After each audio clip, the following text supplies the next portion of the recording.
नमस्कार दोस्तों, मैं के आर मांडिया आपके अपने YouTube चैनल स्टडी विद के आर मांडिया में आपका स्वागत करता हूं। सबसे पहले मैं अपने बारे में आपको संक्षिप्त परिचय देता हूं। मैं एक आरएस एस्पिरेंट हूं और अभी आरएस मेंस 2018 रिजल्ट का इंतजार कर रहा हूं। तो मेरे कुछ मित्रों ने सलाह दी थी कि पिछले जो अभ्यर्थी थे उन्होंने भी कहा था कि सर एक बार आप YouTube पे अपना जो भी टॉपिक है उसको अपन हमको बताने का थोड़ा सा बताएं। तो इसलिए चैनल लेके आया हूँ। देखो चैनल मैंने खूब देखे हैं। तो इस चैनल में आपको ये मिलेगा कि आपको इको स्टडी देखने को मिलेगी। इको स्टडी या इंटीग्रेशन। इंटीग्रेशन का मतलब होता है चीजें एकीकृत करना, इसको एकीकृत करना। जैसे मान लो कोई भी टॉपिक है ना, उसका आपको सब कुछ इतिहास, भूगोल, जैसे कल्चरल एस्पेक्ट है तो कल्चर, दिवस, संस्थान, जो भी चीजें हैं वो सब आना जरूरी है। आप एक टॉपिक को देखकर चले जाते हो, उससे रिलेटेड उसी डायमेंशन में दूसरा उस टॉपिक से रिलेटेड क्वेश्चन पूछ लेता है, वो क्वेश्चन खराब हो जाता है आपका। तो ये चीजें आपको देखने को नहीं मिलेगी, चाहे यूपीएससी हो या आरपीएससी हो या राजस्थान इंडिया की कोई सी भी एग्जाम्स हो। मैं जो भी टॉपिक लूंगा उसमें टॉपिक से रिलेटेड 99% चीजें आपको कवर करवाने की पूरी कोशिश करूंगा। और इको स्टडी आपको इस जो ये टॉपिक मैं अभी ले रहा हूं उसके माध्यम से आपको समझ में आ जाएगी। अब आज का टॉपिक लेते हैं, अपन सीधे मुद्दे पर आते हैं। रक्षा मंत्रालय और रक्षा प्रौद्योगिकी। आज का टॉपिक लेंगे हम रक्षा मंत्रालय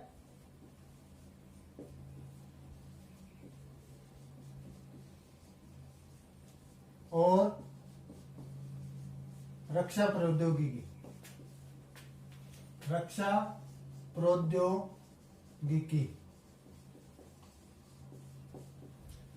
डिफेंस मिनिस्ट्री और डिफेंस टेक्नोलॉजी।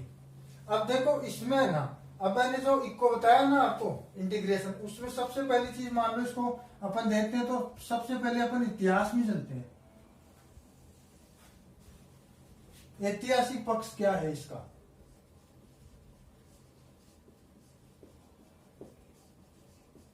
ऐतिहासिक पक्ष क्या है? तो सबसे पहले चलते हैं हम सिंधु घाटी सभ्यता में। सिंधु घाटी सभ्यता में देखो सेना का कोई वैसे तो है नहीं, और वो राजनीतिक रूप से है ना, वो वणिक वर्ग के हाथों में था, ऐसा कुछ बताते हैं। तो अपन जैसे जो उल्लेख है ना, तो ऋग्वेद में मिलता है। ऋग्वेद है ना, ऋग्वेद में सेनापति को बोलते थे सेनानी। क्या बोलते थे? सेनानी। और जो सेना की इकाइयां थी ना, सेना की इकाइयां, उनको बोलते थे सर्द, व्रात और गण। शरद, व्रात और गण। और एक चीज इसमें वो थे, इसमें 4 वर्ग थे, ब्राह्मण, क्षत्रिय, वैश्य और शूद्र। ब्राह्मण, क्षत्रिय, वैश्य और शूद्र। तो क्षत्रिय वर्ग था ना, उस पर रक्षा का प्रभार था। समझ रहे हो? अब ऋग्वेद के बाद में आता है मौर्य काल। मौर्य काल, मौर्य काल में सेनापति को सेनापति कहा जाता था। अब आ जाओ आप गुप्त काल।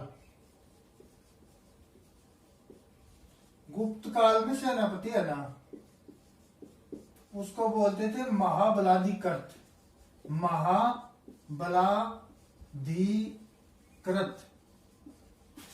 महाबलाधिकृत। गुप्त काल में क्या बोलते थे? महाबलाधिकृत। इसके बाद में आ जाओ आप सल्तनत काल। सल्तनत काल में है ना, वो इसका जो डिपार्टमेंट था ना, सेना का डिपार्टमेंट, उसको बोलते थे दीवाने अर्ज। दीवाने अर्ज सेना का विभाग था, ये सेना विभाग। और जो सेनापति था ना, उसको बोलते थे आरिज ए मुमालिक। आरिज ए मुमालिक, सेनापति को।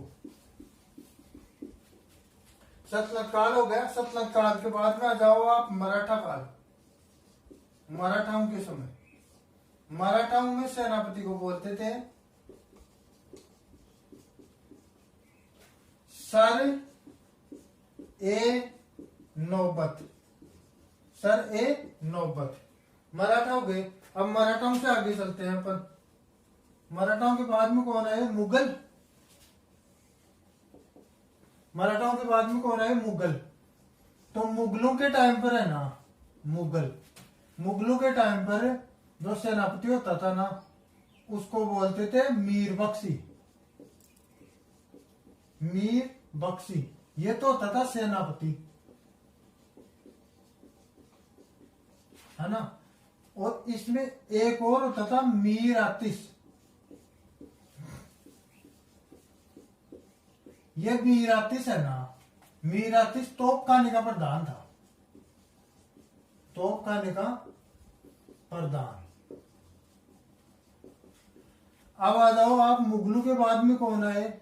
ब्रिटिश।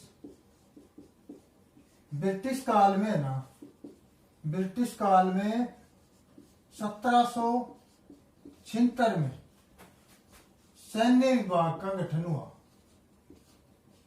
कहां पर हुआ? सैन्य विभाग का गठन कलकत्ता में हुआ। मिलिट्री डिपार्टमेंट, सैन्य विभाग कलकत्ता मिलिट्री डिपार्टमेंट। अब आ जाओ आप 1947, जब भारत आजाद हुआ उस टाइम इसका नाम कर दिया गया रक्षा मंत्रालय।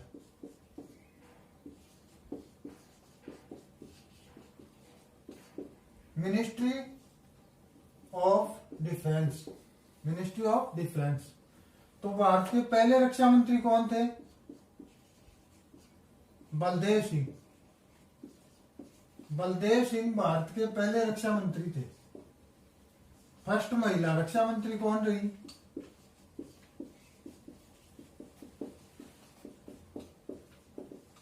इंदिरा गांधी।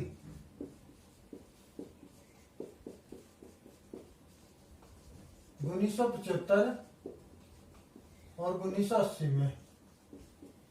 वर्तमान में कौन है?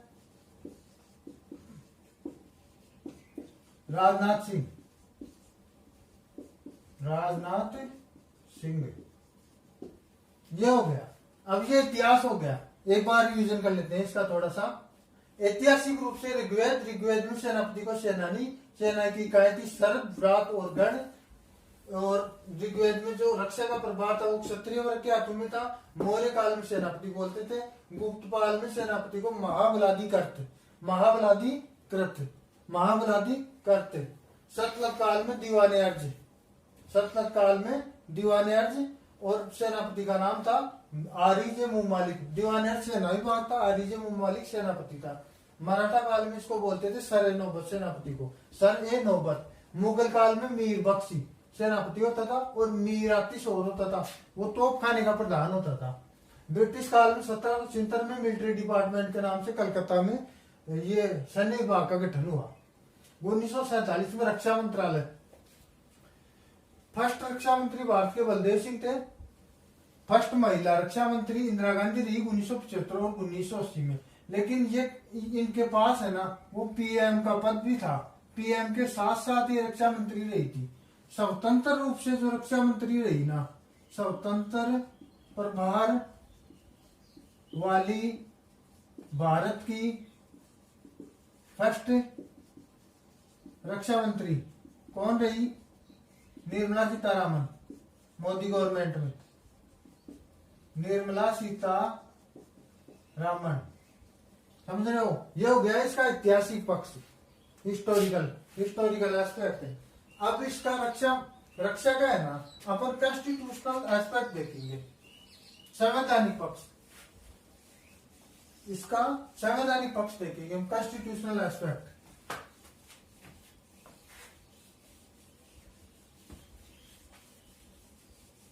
भाई संविधान में इसके बारे में थोड़ा सा इससे संबंधित क्या क्या उल्लेख है। तो सबसे पहले तो एक चीज है, देखो रक्षा है ना, रक्षा संघ सूची का विषय है। किसका विषय है? संघ सूची का विषय है रक्षा संघ सूची का विषय। 7वीं अनुसूची में संघ सूची, राज्य सूची और सम्मति सूची का उल्लेख है ना, उसमें रक्षा है ना वो संघ सूची का विषय है। दूसरी चीज, अनुच्छेद 52 में क्या है, राष्ट्रपति का उल्लेख है। तो राष्ट्रपति की जो सैन्य शक्तियां है ना, सैन्य शक्तियां, राष्ट्रपति की सैन्य शक्तियां, उसमें यह दिया हुआ है कि तीनों सेनाओं का सर्वोच्च कमांडर, सर्वोच्च कमांडर भारत का राष्ट्रपति होगा। कौन होगा, भारत का राष्ट्रपति। ये तो हो गया ये। अब देखो भाग, संविधान का भाग 4 के, उसमें अनुच्छेद है 51 के। कौन सा अनुच्छेद है, 51 के। मौलिक कर्तव्य, वही मौलिक कर्तव्य जो सरदार सर्वम सिंह समिति की सिफारिश पर जोड़े गए थे, रूस से लिए गए ना ये। तो उसमें देखो एक तो अनुच्छेद, वो मौलिक कर्तव्य है तीसरा मौलिक कर्तव्य क्या कहता है, देश की संप्रभुता, एकता और अखंडता की रक्षा करें। समझ रहे हो, तीसरा अनुच्छेद, वो तीसरा मौलिक कर्तव्य क्या है, देश की संप्रभुता, एकता और अखंडता की रक्षा करें। और एक मौलिक कर्तव्य और है चौथा मौलिक कर्तव्य यह है कि देश की रक्षा करें, देश की रक्षा करें और आह्वान किए जाने पर राष्ट्र की सेवा करें। 3 साल का नहीं आएगा अभी 1-2 दिन में, 3 साल की ऐच्छिक, आर्मी में कोई भी व्यक्ति ऐच्छिक रूप से 3 साल के लिए जा सकता है। ये तो हो गया ये। अब देखो इसमें एक आगे नेक्स्ट देखते हैं, इसका संविधान में जो है भाग, संविधान का भाग 18 में क्या है, आपातकालीन प्रावधान, आपातकालीन प्रावधान, यह आपातकालीन प्रावधान है। आपातकालीन प्रावधान अनुच्छेद है 352 से 360 तक है।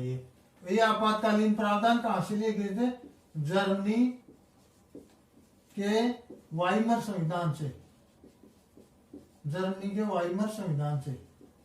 अब देखो ये भाग 18 में आपातकालीन, अब इसमें पूरा आपातकालीन अपन को नहीं देख रहा है, जो डिफेंस से रिलेटेड है ना, रक्षा से रिलेटेड, वो देखना है। तो इसमें सबसे पहला अनुच्छेद लेंगे हम 352, अनुच्छेद 352 में जो टर्म यूज है ना, संविधान की जो टर्म, जो शब्द है वो ये है, संवैधानिक टर्म ये है कि आपात की उद्घोषणा। आपातकाल शब्द नहीं लिया गया है, बल्कि क्या है, आपात की उद्घोषणा।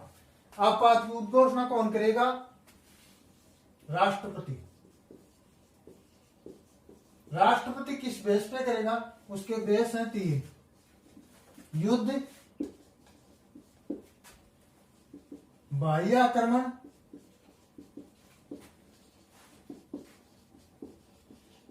और सशस्त्र विद्रोह।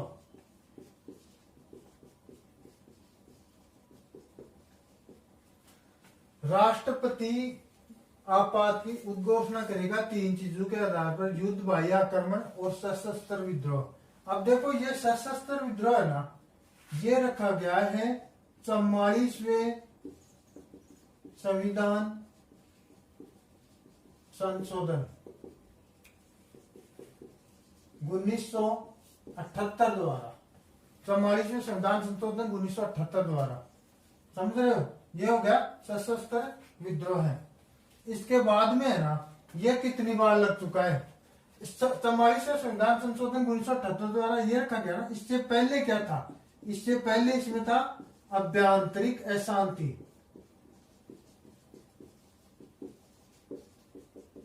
अच्छा, एक और चीज इसमें जोड़ी गई थी 44वें संविधान संशोधन 1978 द्वारा ही, क्या कि आपात की उद्घोषणा है ना, तो उसकी सिफारिश पीएम करेगा, लेकिन पीएम अकेला नहीं करेगा। पीएम इसकी सिफारिश कौन कौन करेगा राष्ट्रपति को? पीएम के साथ साथ मंत्रिमंडल ने उस पर विचार विमर्श कर लिया हो। समझ रहे हो मेरी बात को? अर्थात पीएम अकेला इस राष्ट्रपति को 352 लगाने की जो विनिश्चय है उसके बारे में नहीं बोल सकता, उसका विचार विमर्श होना जरूरी है। ये हो गया। अब एक चीज और है, 352 का प्रयोग भारत में कितनी बार हो गया? प्रयोग तो मैं बता दूं आपको 3 बार हो चुका है, 1962, 1971 और 1975।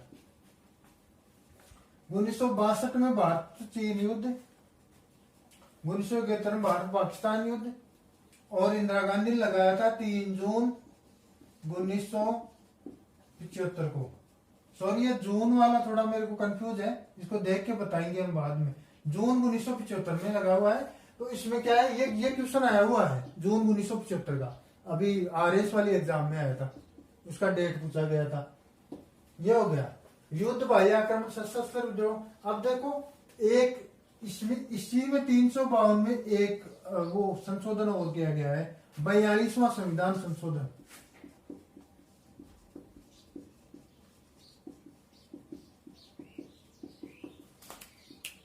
बयालीसवां संविधान संशोधन एक चीज है, 42वां संविधान संशोधन 1976।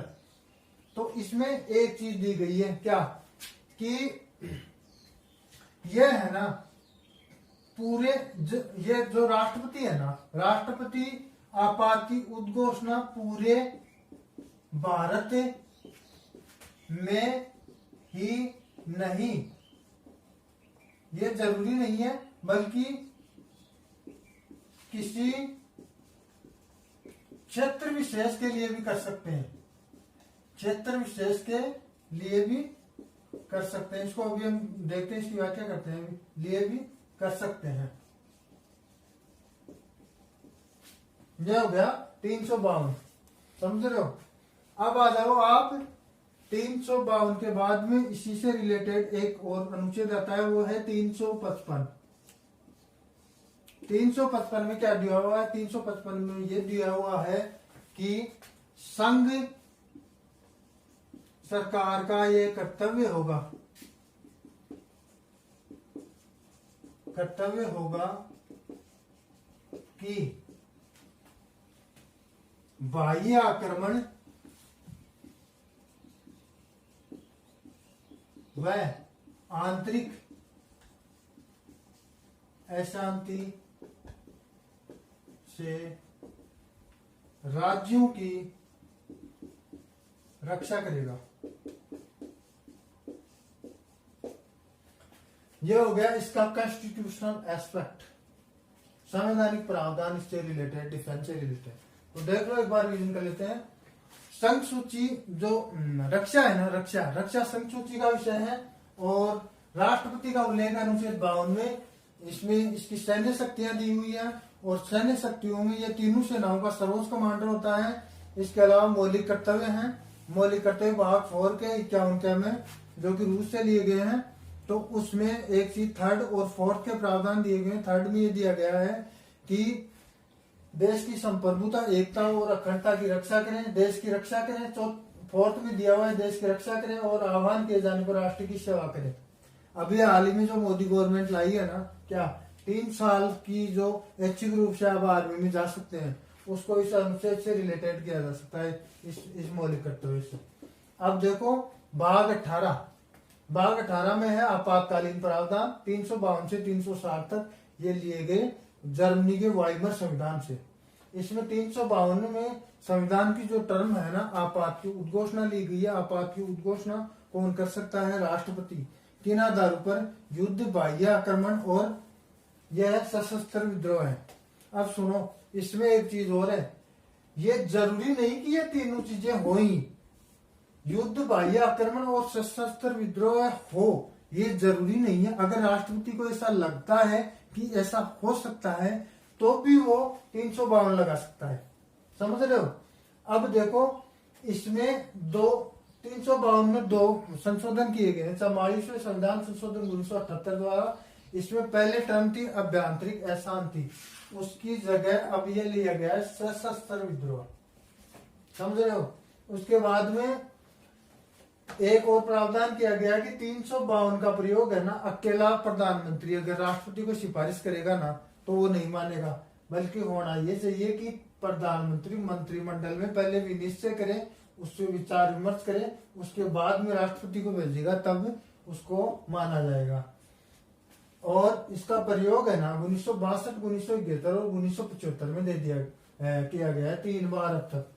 42वां संविधान संशोधन 1976 पूरे भारत में नहीं बल्कि किसी क्षेत्र विशेष के लिए भी कर सकते हैं। अब जैसे मैं ये दिया गया है ना, अब इसका मैं एक आपको एग्जांपल देता हूँ।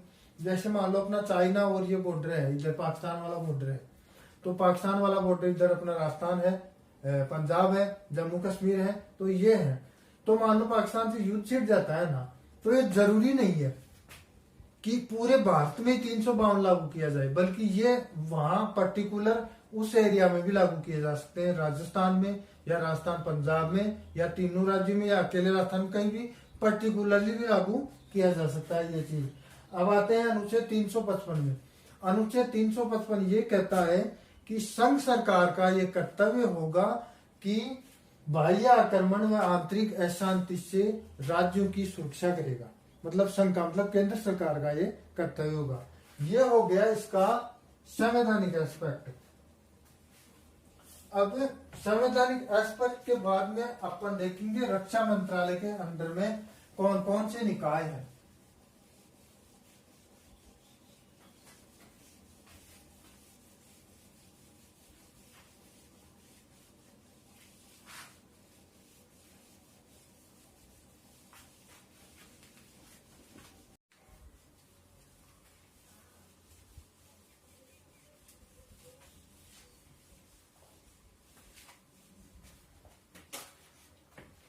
अब देखो रक्षा मंत्रालय, रक्षा मंत्रालय है ना, रक्षा मंत्रालय के अधीन 2 निकाय हैं। रक्षा मंत्रालय के अधीन कितने निकाय हैं? 2। पहला है DRDO, defence research and development organisation, रक्षा अनुसंधान और विकास संगठन। इसकी स्थापना है ना, स्थापना हुई थी 1958 में। इसके पहले डीआरडीओ प्रमुख है, पहले डीआरडीओ प्रमुख थे डॉक्टर DS कोठारी। पहले कौन थे? DS कोठारी। वर्तमान में कौन है? वर्तमान में है इसके अध्यक्ष G सतीश रेड्डी। G सतीश रेड्डी। ये तो हो गया डीआरडीओ। एक निकाय और है, रक्षा उत्पादन और आपूर्ति विभाग। रक्षा उत्पादन और आपूर्ति विभाग। देखो इसमें स्थापना का ऐसे है, ये रक्षा उत्पादन है ना वो 1962 में बना था और ये आपूर्ति विभाग 1965 में बना था। फिर दोनों को मिला करके 1984 में एक कर दिया गया, रक्षा उत्पादन और आपूर्ति विभाग। अब देखो इसमें डीआरडीओ में आओ, डीआरडीओ का कार्य क्या है? कार्य है इसका डिफेंस रिसर्च। ये देखो ये डिफेंस रिसर्च, रक्षा के अंतर्गत जितने भी जो प्रक्षेपास्त्र हैं या युद्ध प्रणालियां हैं, विमान वाहक युद्धपोत हैं, जितने भी प्रक्षेपास्त्र का मतलब मिसाइल हैं, उनके जो डिजाइन तैयार करता है वो कौन करता है? डीआरडीओ। ये डिजाइन तैयार करता है, मतलब रक्षा अनुसंधान। और ये डिजाइने तैयार करके डीआरडीओ इसको देता है। समझ रहे हो? रक्षा उत्पादन, फिर ये इसका प्रोडक्शन करता है और सेनाओं को आपूर्ति भी करता है। रक्षा उत्पादन और आपूर्ति विभाग। अब इसके रक्षा उत्पादन और आपूर्ति विभाग के अंतर्गत जो मुख्य इसके अंतर्गत देखो 40 तो वैसे कारखाने हैं जो गवर्नमेंट अस्त्र शस्त्र बनाती है उनके, लेकिन 8 निकाय है ना, 8 सार्वजनिक निकाय ऐसे हैं जो अक्सर एग्जाम्स में पूछे जाते हैं, वो मैं आपको बता रहा हूँ। रक्षा उत्पादन और आपूर्ति विभाग के अंतर्गत 8 सार्वजनिक निकाय हैं गवर्नमेंट के। तो सबसे पहला है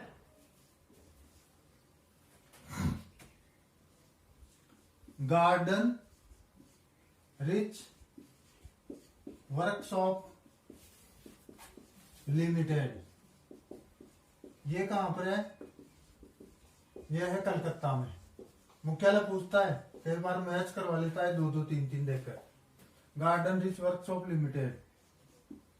दूसरा है गोवा शिपयार्ड लिमिटेड। ये है वास्को डी गामा। वास्को डी गामा गोवा में है। फिर तीसरा है मजगांव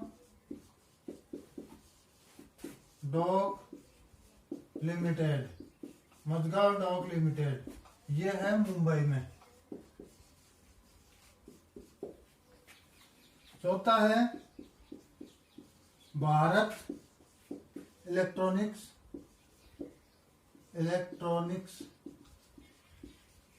लिमिटेड। ये कहां पर है? बंगलुरु में। Bharat Electronics limited. पांचवा है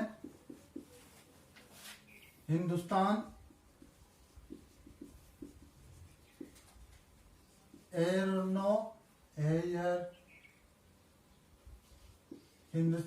एरोनॉटिक्स लिमिटेड।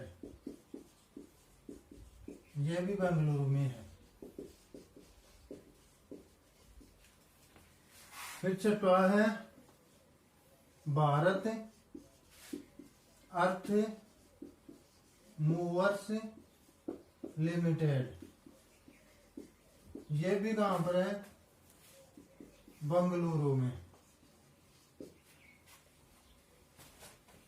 फिर सातवां है भारत मिश्र धातु निगम लिमिटेड। ये कहां पर है? ये हैदराबाद में है। भारत मिश्र धातु निगम लिमिटेड हैदराबाद। और 8वां निकाय है भारत डायनामिक्स लिमिटेड।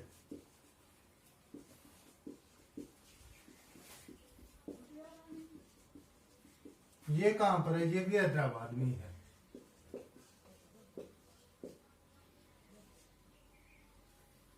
ये हैदराबाद। अब देखो थोड़ा सा रिवीजन और कर लेते हैं। रक्षा मंत्रालय, इसके 2 निकाय हैं, डीआरडीओ और रक्षा उत्पादन और आपूर्ति विभाग। डीआरडीओ और रक्षा उत्पादन और आपूर्ति विभाग। डीआरडीओ की स्थापना 1958 में हुई थी और इसके पहले प्रमुख थे डीएस कोठारी। वर्तमान में है जी सतीश रेड्डी। कार्य इसका है रक्षा अनुसंधान। रक्षा में अनुसंधान कार्य। ये डिजाइने बनाकर अनुसंधान करके रिसर्च करके भेजता है रक्षा उत्पादन और आपूर्ति विभाग को। उन डिजाइन के अकॉर्डिंग उन्हीं उपकरणों की डिजाइन कर उत्पादन करती है, फिर आपूर्ति करती है। इसकी स्थापना 1962 में, इसकी स्थापना 1965 में हुई। दोनों को मिलाकर के 1984 में एक ही डिपार्टमेंट बना दिया गया। अब देखो इसके अंडर में 8 सार्वजनिक निकाय हैं जो कि एग्जाम की दृष्टि से बहुत महत्वपूर्ण है। सबसे पहला है Garden Reach workshop Limited Calcutta, Goa shipyard Limited Vasco D Gama, Mazagon Dock Limited Mumbai, Bharat Electronics Limited Bengaluru, Hindustan Aeronautics Limited Bengaluru, Bharat Earth Movers Limited Bengaluru, Bharat Mishra Dhatu Nigam Limited Hyderabad, Bharat Dynamics Limited Hyderabad. ये हो गए रक्षा मंत्रालय के जो निकाय हैं। अब देखो एक चीज और, 2 चीजें और है। एक तो क्या है राष्ट्रीय सुरक्षा परिषद और एक है राष्ट्रीय रक्षा विश्वविद्यालय, नेशनल डिफेंस यूनिवर्सिटी।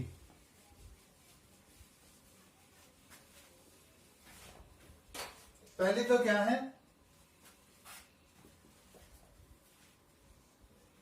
राष्ट्रीय सुरक्षा परिषद,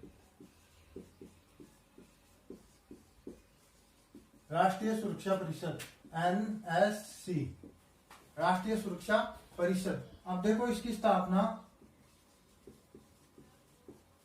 नवंबर 1998, नवंबर 1998 में इसकी स्थापना हुई थी अटल बिहारी वाजपेयी जी के टाइम पर।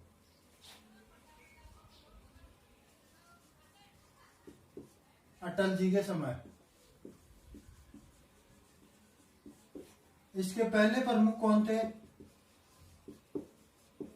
या पहले राष्ट्रीय सुरक्षा सलाहकार कौन थे, ब्रजेश मिश्रा, ब्रजेश मिश्रा।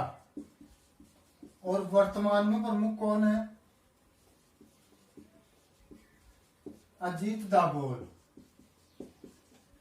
अजीत दाभोल। वर्तमान में अजीत दाभोल राष्ट्रीय सुरक्षा सलाहकार है। राष्ट्रीय सुरक्षा सलाहकार का कार्य क्या है, कार्य ये है देश की राजनीतिक, आर्थिक और सामरिक सुरक्षा है ना, जो भी सुरक्षा है उसके बारे में ये पीएम को सलाह देते हैं। और जो राष्ट्रीय सुरक्षा सलाहकार है ना, जैसे अजीत दाभोल जी हैं इस टाइम, तो इन्हीं को क्या है राष्ट्रीय सुरक्षा सलाहकार को रा, रिसर्च एंड एनालिसिस विंग और आईबी, इंटेलिजेंस ब्यूरो, ये दोनों गुप्तचर एजेंसियां हैं भारत की। रा and IB, research and analysis wing and intelligence bureau, ये दोनों क्या है अजीत दाभोल जी को रिपोर्ट करते हैं और फिर ये मोदी जी को रिपोर्ट करते हैं। समझ रहे हो, राष्ट्रीय सुरक्षा परिषद ये हो गई। अब देखो राष्ट्रीय रक्षा विश्वविद्यालय,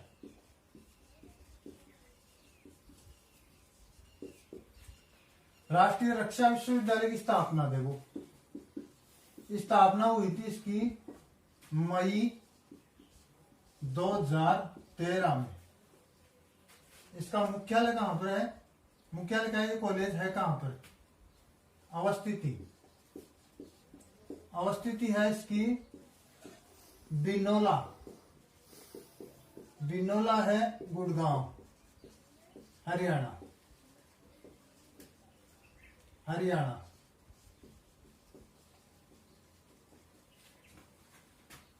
इसके जो विजिटर है ना, विजिटर वो होंगे भारत के राष्ट्रपति, विजिटर भारत के राष्ट्रपति होंगे। और कुलाधिपति कुलाधिपति होंगे रक्षा मंत्री। इसके मैनेजमेंट का जो अध्यक्ष है ना, मैनेजमेंट चीफ, वो कमांडर इन चीफ का 3 स्टार जनरल होगा, 3 स्टार जनरल ये होगा। मैनेजमेंट का कमांडर इन चीफ का होगा 3 स्टार जनरल। और इससे जो यूनिवर्सिटी है ना, इसकी जो सिफारिश है ना, सिफारिश की थी सुब्रमण्यम समिति, सुब्रमण्यम समिति। तो ये क्या करेगी, ये यूनिवर्सिटी आपको 2-3 कॉलेज बता रहा हूं मैं डिफेंस की नीचे, उन डिफेंस की जो भी है ना, जो पाठ्यक्रम वगैरह, पाठ्यक्रम ये यूनिवर्सिटी तैयार करेगी। समझ रहे हो, तो एक बार वापस थोड़ा सा रिवाइज कर लो। राष्ट्रीय सुरक्षा परिषद एनएससी राष्ट्रीय सुरक्षा परिषद की स्थापना नवंबर 1998 अटल बिहारी वाजपेयी जी के टाइम पर। किसके समय? वाजपेयी जी के टाइम पर। और फर्स्ट प्रमुख थे ब्रजेश मिश्रा। वर्तमान में कौन है? अजीत दाभोल है।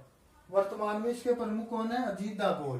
कार्य देश की राजनीतिक, आर्थिक, सामरिक सुरक्षा से संबंधित जो भी पहलू हैं उनके बारे में प्रधानमंत्री को सलाह देते हैं। इसके अलावा जो रिसर्च एंड एनालिसिस विंग तथा इंटेलिजेंस ब्यूरो, भारतीय गुप्तचर एजेंसियां हैं, ये भी अजीत दाभोल या राष्ट्रीय सुरक्षा सलाहकार को रिपोर्ट करती हैं और ये रिपोर्ट करते हैं फिर प्रधानमंत्री को। अब देखो, राष्ट्रीय रक्षा विश्वविद्यालय स्थापना मई 2013।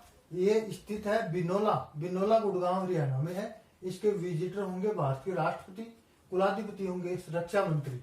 मैनेजमेंट का जो चीफ है वो कमांडर इन चीफ का 3 स्टार जनरल होगा। सिफारिश स्वीकृति सुब्रमण्यम समिति। अब देखो, ये कौन सी कॉलेज है जिनका ये पाठ्यक्रम तैयार करेगी? तो सबसे पहले कॉलेज है national defence academy. National defence academy ये है खड़गवासला है पुणे, महाराष्ट्र में। Pune national defence academy. दूसरी है नेशनल डिफेंस कॉलेज, ये है दिल्ली में। तीसरा है Indian military academy. Indian military academy ये है देहरादून में। चौथा है डिफेंस मैनेजमेंट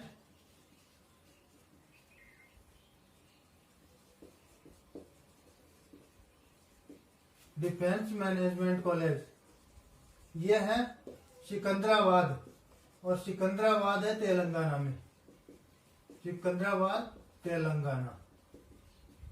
ये यूनिवर्सिटीज है ना, ये यूनिवर्सिटी है ना, ये रक्षा विश्वविद्यालय, ये पाठ्यक्रम तैयार करेगी और ये एग्जाम लेगी। ये जो एग्जाम्स है, national defence academy Khadakwasla Pune, national defence college Delhi, Indian military academy Dehradun, defence management college Secunderabad Telangana. ये हो गया। तो दोस्तों, आज की वीडियो में हम इतनी ही जानकारी दे पाएंगे। बाकी वीडियो काफी लंबा हो रहा है, तो नेक्स्ट जानकारी हम नेक्स्ट जो वीडियो आएगा उसमें डिफेंस टेक्नोलॉजी की बात करेंगे। डिफेंस टेक्नोलॉजी में विमान वाहक युद्धपोत है और पनडुब्बियां है, मिसाइल सिस्टम है और ये टैंक वगैरह है, राडार प्रणाली है। जो भी अपना डिफेंस टेक्नोलॉजी उसके बारे में नेक्स्ट वीडियो में हम बात करेंगे। तो दोस्तों, इस वीडियो को सब्सक्राइब करें, लाइक करें और कमेंट करके जरूर बताएं कि आपको कैसा लगा, और हमें सजेशन दे, कमेंट्स में फीडबैक देते रहें ताकि इसमें जो भी सुधार की गुंजाइश बनी रहे उसको हम आगे सुधार करने की कोशिश करेंगे। Thank you.